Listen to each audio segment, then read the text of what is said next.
Welcome to Biblical Hebrew A. Today we are going to learn about Hebrew noun. I'm sorry that we could not have class this morning. It could have been very nice discussion. Well, we cannot wait for another class, so please take this video very seriously. Go through it. If you need to, rewind and then look it again so that you may be able to understand it. Before we go to our next our for Before we go to Hebrew noun, let's recap from the last class. In the previous class, we learned about nouns derivation. We says that noun could be derived from three sources. The first one we says are we don't know how did we derived. They are called primitive nouns. They are just there. We just have to memorize them. There is no way you could make out unless we just know them. The second group are derived from verbs. These are under these majority of the nouns belong. So we have a verb, a certain verb we have. We change the vowels and also maybe put the ending, and then in that way you could have a noun from these verbs. They are called derived from verbs. There are other nouns that are derived from another noun. We already have one noun here, and then we change something here and have another noun. So there are three ways we could have these nouns. And we also say that there are only two types of gender in Hebrew. In English, we have the third gender, which is neuter gender, but we only have masculine and feminine uh, gender in Hebrew nouns.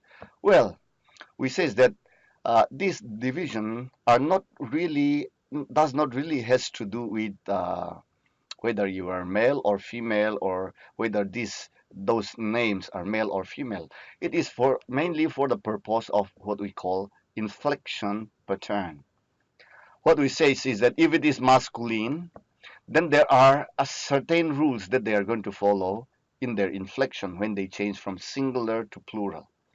If there is a feminine, if the word is a feminine noun, it is going to have a certain endings that is going to follow. So it's mainly for this pattern of inflection that we know. So since it simplifies, once you know this is a masculine, then you could have okay, if it is masculine, then this kind of ending could be there. Or on the other side, if we see the masculine endings, plural endings, then you could have a good guess that this word must be a masculine noun. So it will help you in your parsing. And we also says that masculine or feminine will take different sets of pluralization. That is the main thing that we are looking at here. There are three types of numbers. In English, we have only singular and plural. But in Hebrew, we have singular, plural, and dual. Plurality of two. So why are they important? Because they are going to change the form of those words. Therefore, it is important to understand.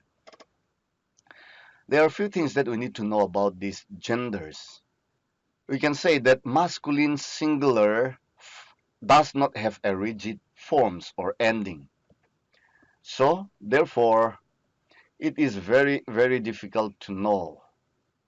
That's why we need to look up in the lexicon to learn, to know it, or to memorize your vocabs very, very thoroughly. And on the other side, feminine singular are easier to identify comparing to masculine because they have an endings, a definite ending. So if you see certain endings into that, then you can say that, oh, this must be a feminine nouns. But however, this also complicates things because there are other changes that comes along with that. So that is what we're going to study today. And we also says that feminine singular nouns, there is a guide or there is a way to know, to guess that if that word is a feminine noun or a masculine noun, mainly to identify if that word is a feminine noun.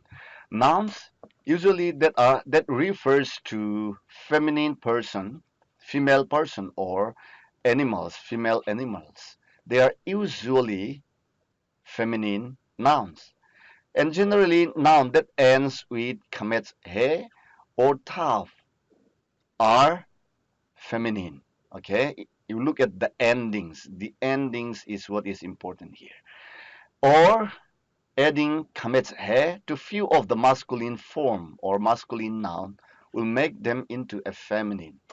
And fourthly, parts of the body that exist in pairs, okay, that exist in pairs, such as we say eyes, hand, leg, those are the things that would usually be identified or associated with feminine gender.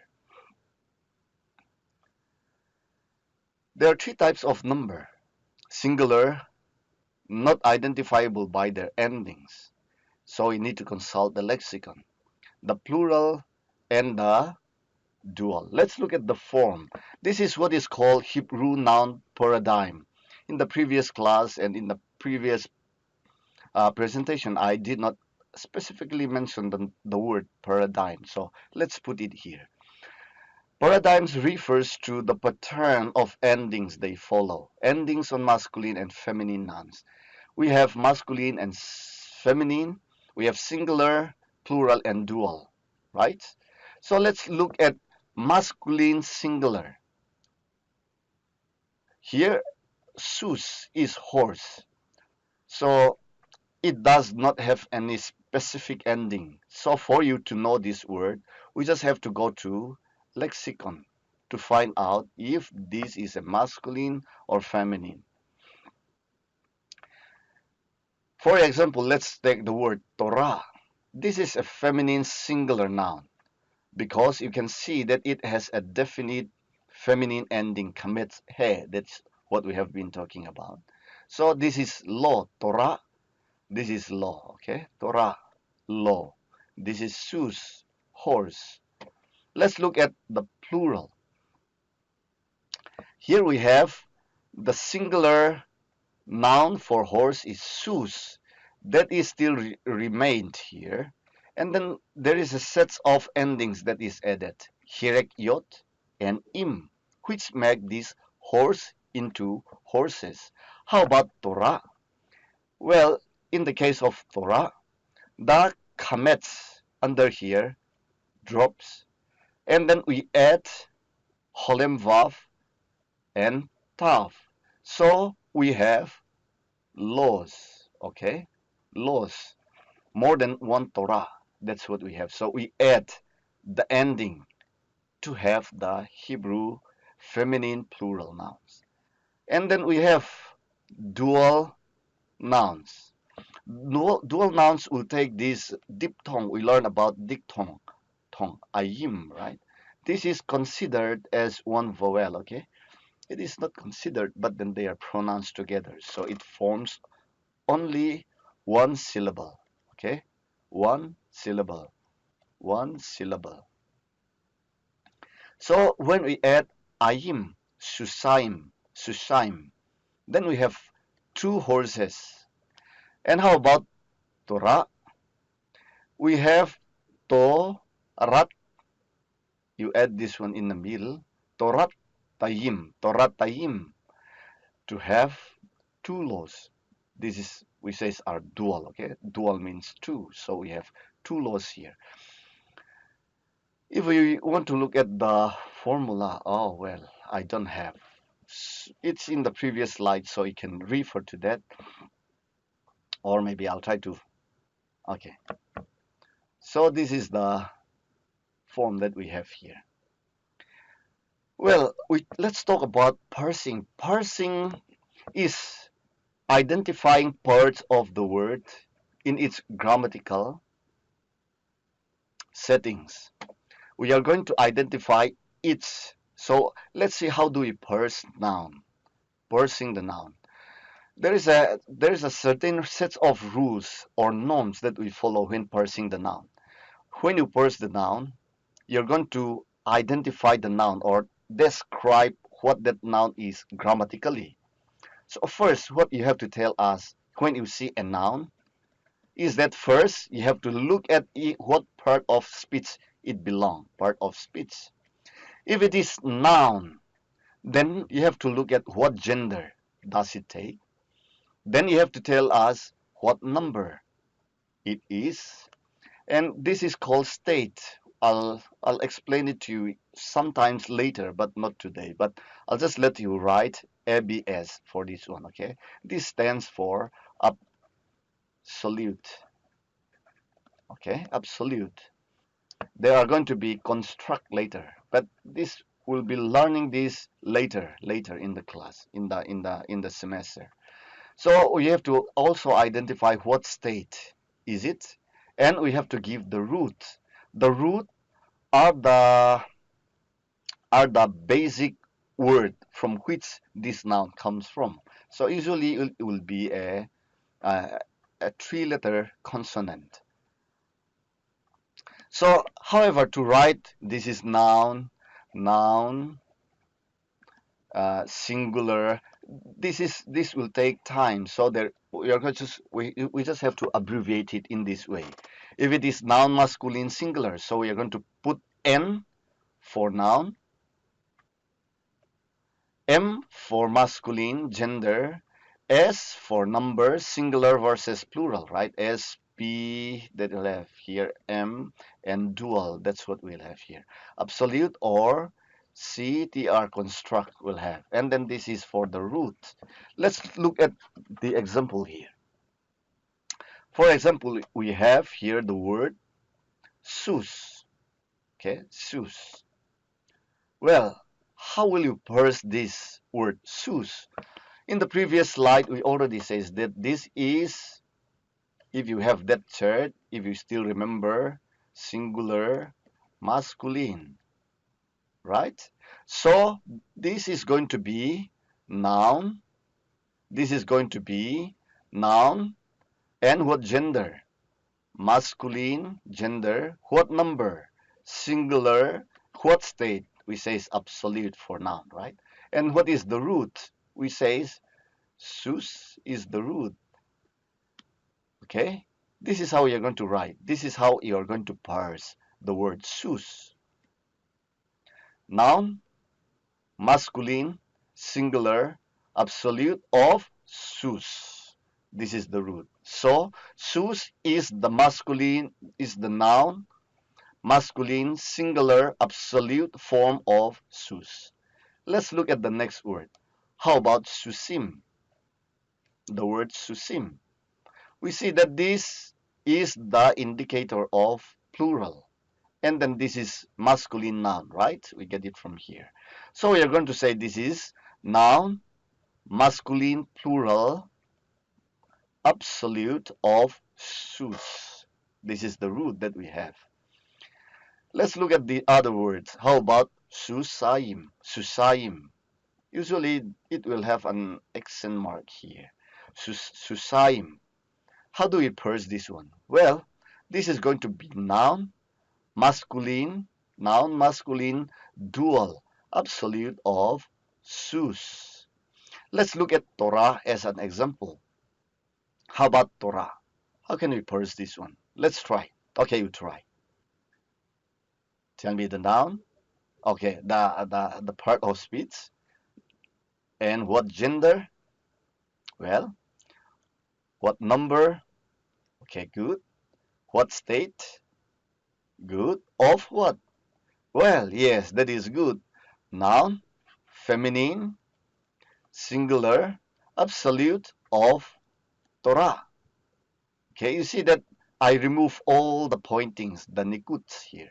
So it is only the consonant that you need to put here. Let's look at Torot.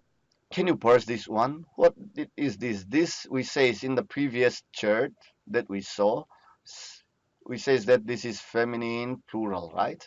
So this falls into feminine plural. So you're going to write noun, feminine, plural, absolute of Torah. Let's look at Torah, Torataim. So we says this is dual, feminine, noun, right? So let's say, let's parse this one. This is going to be noun, feminine, dual, absolute of Torah. Well, very good. That is how you parse. So next time, if I ask you to parse, maybe in the following class, I hope you should be able to do it. There's going to be a lot of parsing from next class onward. So it's better that we learn this form of parsing. Now let's go to the next step. 5 basic patterns of noun pluralization. So we are going to look at how are you going to pluralize the noun. There are certain patterns that we need to learn. There are 5 of them. So let's try to master these 5 basic patterns of noun. Okay. Well, let me tell you a secret. We are going to go further. There will come a verb. When it comes to verb, there are going to be a lot of vowel changes. Okay, vowel changes, and it's going to be overwhelming. But let me tell you, when you don't have much to study at this moment, when we are still dealing with noun, I would advise you to master this. It will look a little bit strange, but try to master it. If you could master this one, you are going to have a very good time later in the class, because there are going to be more rules, so it's going to be difficult. And today I think you'll be able to understand why we learn syllables, why do we learn rules of Shewa, how about rules of the case forte, all this stuff. You're going to see that they are very important. If you have not learned them properly, go back and learn so that it will benefit you at the end. Okay. Now let's see what are the pattern of pluralization that we have here. Let's look at this melak king. Melek. Okay, melek king. This is masculine king, masculine noun king, right? Melek. And we have here, you have to make it into a feminine plural. Okay, melek. This is even though it refers to, how do we say, a male, a male gender, but still this has a feminine gender in its grammatical state. Grammatical states, this is feminine. Okay, feminine. So how are I going to pluralize this one? You see that melekim, because you have to add the hirek, yod, and mem, right? You have to add this hirek, yod, and mem sofit. But you cannot simply add like that.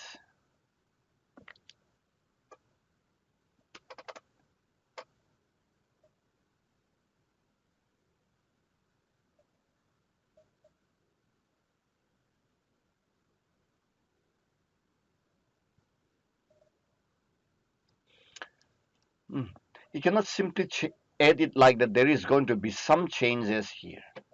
So how do you know what to change? How do you know that this is right? Or if you see one in the Bible, how do you know? So there are 5 ways that there are some that you can simply change, but there are others which undergo changes as this one. So let's see what are the 5 basic patterns of noun pluralization. The first one is pluralization with no change. Here in this case, there is no change. You could just add the ending here. Okay? The ending ot or im. You could just add those. Okay? Let's see. The second one is pluralization with pre-tonic reduction. We'll look more into that. So syllabification is important now. We have here pre-tonic. Let's look at, and we also have pluralization of segolate nouns. We already talked about melek as segolate noun. So there is a form. How did you get this one here? So we are going to look at this also.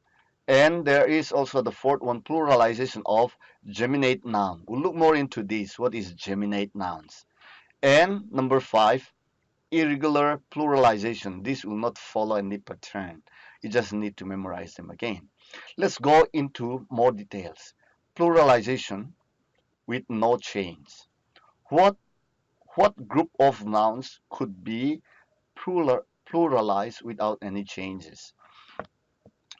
Well, what is called monosyllabic. What do we say about mono? We have learned this in our syllabification class, right? What is mono? This is one word that has only one syllable. With this comes with a with rule, with unchangeable long vowel.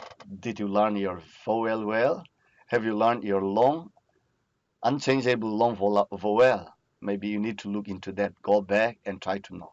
Okay, we have here, for example, seer.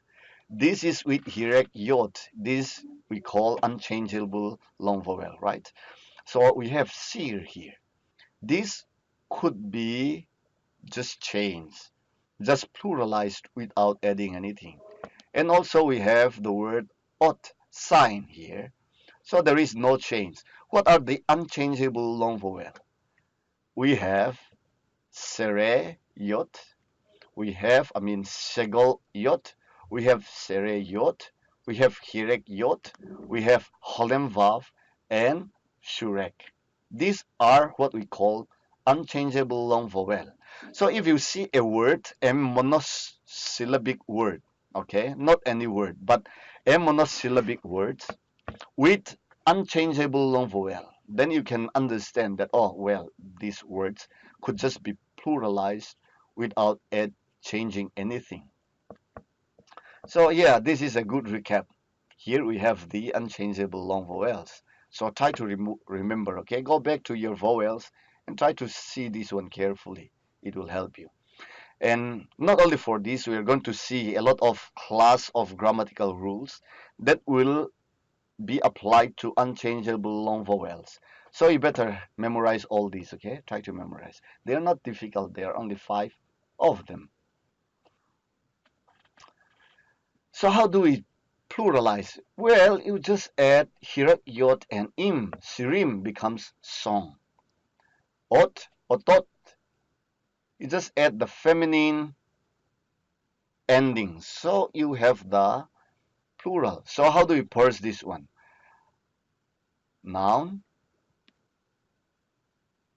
noun, feminine, plural, absolute, of, ot.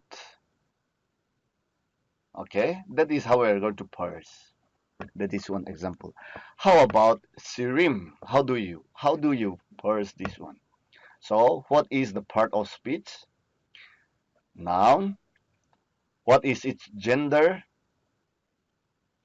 Masculine. What is its number?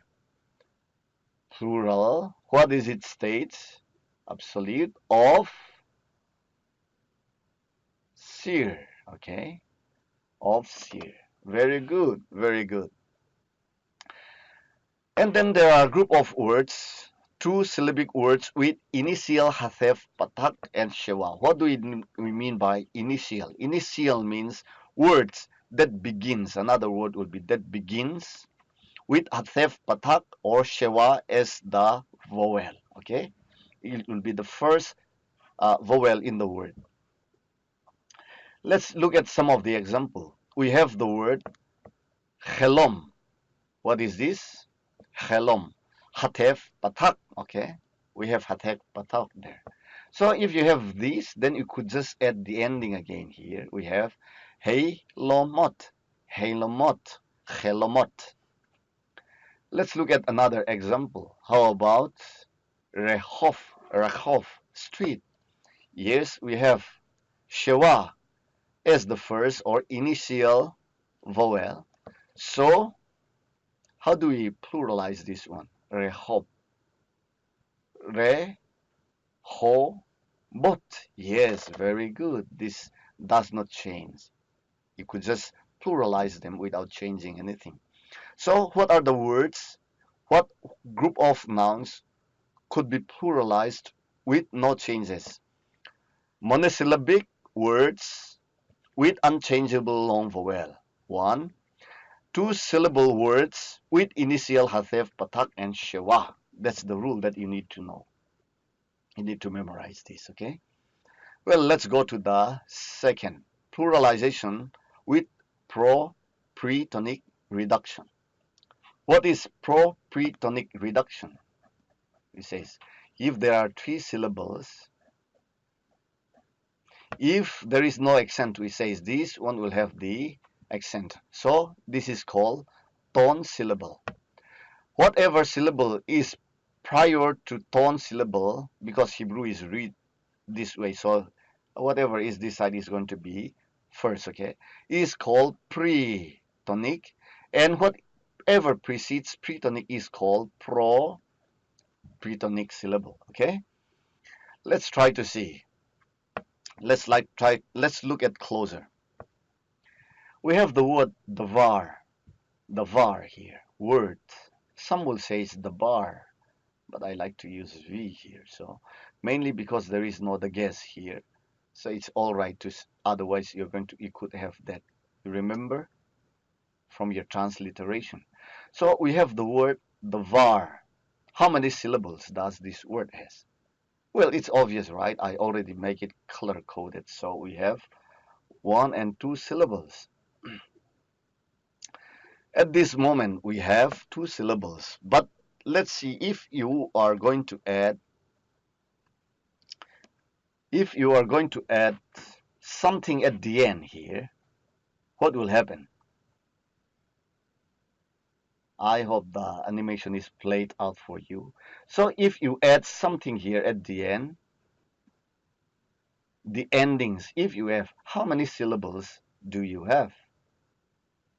This one will become the tonic syllable, and the var, which previously was the tone syllable, will become pretonic syllable, and previously the pretonic syllables now will become pro-pretonic. So what changes is here? That's what we are interested in. So we say that there are some group of words which will have some changes in the vowels of the pro-pretonic syllables. So let's look at this one closer.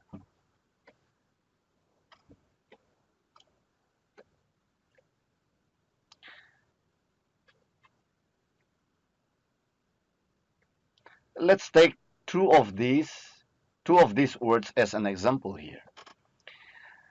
Let's read carefully the rules. For two-syllable nouns, it says, how many syllable nouns? 2. How many syllables does this word has? The var has 2, levav. This one also has 2. So for two-syllable nouns that are accented on the final syllable, so when they are in its own state, they are accented in the final syllable, right? In this case, var is the final syllable, so this is tonic, var is tonic. Vav here is the final syllable, so this is tonic, okay? This is the tone, this is where the accent is. With either kamets or sere in the first pretonic syllable. So you have to see that these vowels, the first in the pretonic, it will have kamets or sere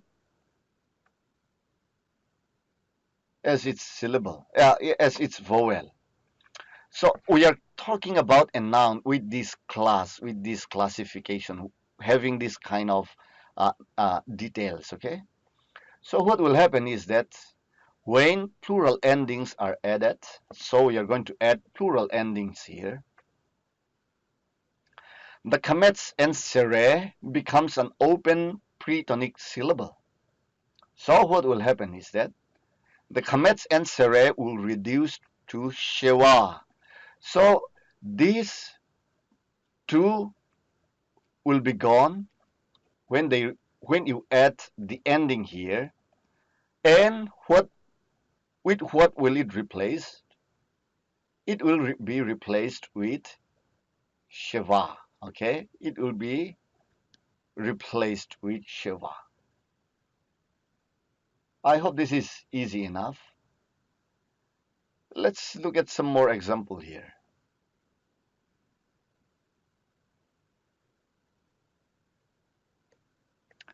This is another type. Okay, they are two syllable nouns with initial gutturals. Okay, this is a special noun again with initial gutturals. What are the gutturals? Aleph, ayin, he, and sometimes res, right? So we have here two syllable nouns, anan, anan, anan. And we see that the first syllable is gutturals. Very good. How about hasar? Hasar. Yes, this is also a gutturals, right? What happened is that since gutturals cannot take shewa, okay, that's the rule. Gutturals does not take vocal shewa, they don't want vocal shewa. So what happened is that they says, don't give me shewa, we don't like shewa, just give us hatef patak, okay. If at all you're going to give us shewa, please add patak into your shewa, okay, shewa. So if they add pathak to this, what will it become? Hatef, pathak, right? Hatef, pathak. So instead of shewa, it's not, they don't like because they cannot take vocal shewa. So that's why they will take hatef, pathak, as in this case. See here, it takes hatef, pathak. It also here, it also takes hatef, pathak. So how does it sound? A, na, nin. A, na, nim. Here, how about chord ears? Hey, ha, se, rot. Yes, very good. Haserot. Let's look at words with vowels letter in the first syllable. Okay, what is vowels letters in the first syllables? We still remember vowel letters. We are still considering two syllable nouns now with vowel letters as its first syllable. What will happen is that we have kokavim. You see, this does not change. It will just remain, okay? There is no pre-tonic reduction. So one clue is that vowel letters don't change. That's why in the vowel you will learn that unchanged, able. You'll see that wherever they occur, they'll not change. They just stay, okay? So next time when I give you words to pluralize, you remember these rules. Print them out, put them on the side, okay? Now let's look at pluralization of segolate noun. What is segolate noun anyway?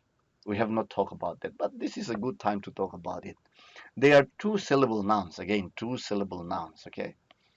And they are accented on the first syllable. This is very important. This is one of its diagnostic features, okay? What is the meaning of diagnostic?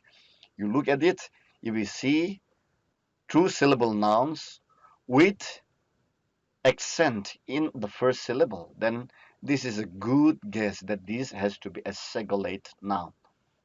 Most of the time it'll make it right, so you better understand that. And then their nature is that most of the time, typically they'll have two segol vowels, like melek have two segol. Eretz, art, or land has two vowels as segol as its two vowels. So what happened is that, or at least one segol vowel, okay, might not be two, but at least one will be. But what will remain is that, okay, the first syllable is accented. It is accented in the first syllable. So this is very important. Or even they might not have any shegol noun, shegol vowels. But still, if it is accented in the first syllable, so it is going to be a segolate noun. So what do we do with this segolate noun? We still have this noun here. Let's do something about that. How do you pluralize this one? They always have the same vowel pattern when you pluralize. Vocal sheva and hatef vowel under the first consonant. Okay? And commits under the second consonant. This is going to be the change. Whatever vowels they have here, you are not going to care about it. You're just going to change all this into, instead of this one, you're just going to put hatef vowels. Maybe this one, maybe this one. So, and commits under the second. The second one would always be commits. Okay? Let's look at example. Here, they'll have hatef, sewa, or hatef. So in this case, it have a shewa, not hatef, right? And then the second vowel is kamets. The second vowel is kamets. So you see the pattern here. Vowel, vocal shewa or hatef vowel under the first consonant and kamets under the second. So how about this one? You're going to have a, ra. However, we says that this is a guttural. So it will not accept shewa. So it's going to have hatef vowel. Okay, and then this one will change into a kamets, right? That's the rule. That's what we say. Let's look at the example here. Okay, I leave this one for later, but we'll come back to that. But let's see Sefer here. Yes, we have Shegol here. I mean, Sheva here. And Kamets. Is it right? It is right. How about here? Bokar. This one is up here, okay, remember. So still, this one will change into Be-Karim, mornings. Be-Karim, Sefarim, okay. How about Zera? Zera. Zera. You see, this is always constant. How about Na'ar? Again, this is still constant. How about Aretz? We say that it does not take Shewa, vocal Shewa, because this is guttural. So we have Hatev vowel here, okay? So here we have Khref as singular, right? Of, and then this is a segolate noun. So if you change, it becomes He Harim. Well, again, why? Because you see that this one even changes from het to het, and also this one changes. So there are some irregular rules here. Let's look at pluralization of geminate nouns. What is geminate noun? Geminate noun, well, comes from a Latin gemini, mean twin, okay? Twin. What are twin? Twin always look alike, right? They always look around alike, or it seems like there are two of them. So what does it say mean is that the last two consonants in the original stem are identical. So you have anything here, OXX, okay? These two are similar, so this is going to be a geminate noun, okay? This is going to be a geminate noun. Only one geminate consonant usually appear in the singular form. But however, what happens is that when they write into singular, they'll cross out this one and then they'll only remains with this one. It only have two root consonants, so that means there is going to be only two root consonants because the other one drops out. So what happened with this one? Here we have amam, imam, okay, people. So people, we have mem and mem suffix. These are two identical consonants. So the mem suffix will drop out and will only remain this one, or in this case it could even be okay, with mems of it. It have only two root consonants. Lebab, heart, is going to be leb. So what happened? How do we pluralize these words? One of the geminate consonant will be assimilated as a the gas forte. What is a the gas forte? It's a dot here, right? So this one will drop out and then will become a the gas. So what is the gas forte doing? We says the gas forte equal to 2, right? Doubling of it. So here it does the job very, very perfectly. How about hassas? Hassas, arrow. Well, you'll just have the gas forte here. How about hookah status? Hook, it become hook. Okay. You'll see that these are ready to be pluralized. Okay, they already changed their form for geminate to add the plural ending. So we just add this one to this a mim, mim, but you're going to have two m here. Okay, m mim. This is what you're going to have because there is a guess for that there. Here, how about hits, hits zim? You're going to have hits zim arrows, zim, hits zim. How about hookah? You're going to have hook kim statutes. So we just add without any change, okay? The final one is called irregular pluralization. Numerous nouns are irregular and unpredictable, like is. The plural is anasim. So how do you get this over here? How do you get that? There is no explanation for that. We just have to memorize. Isha is called Nasim.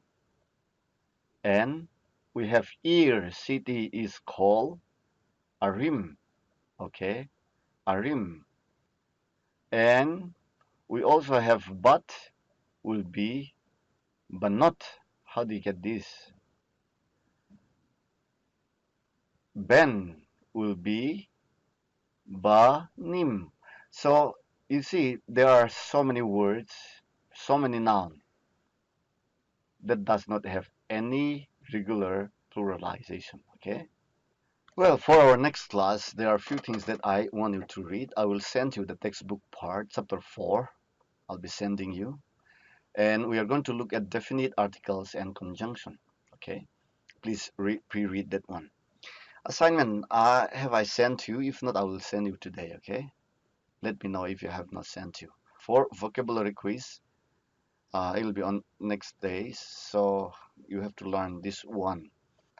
The one that is here. There are only few of them, so I hope this should not be a big problem for you.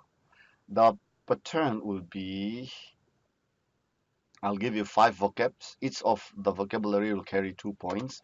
I'll give you 1 bonus point. So you are going to have a total.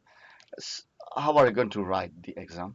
Well, I'm going to give you something like this, okay, this table, and then there will be more here. More will be there. So you have to feel what is Yahweh. What is this? So you have to write the English meaning here, okay? You have to write the English meaning here. So it will not be very difficult. It should be very fine. Thank you very much. Have a good day.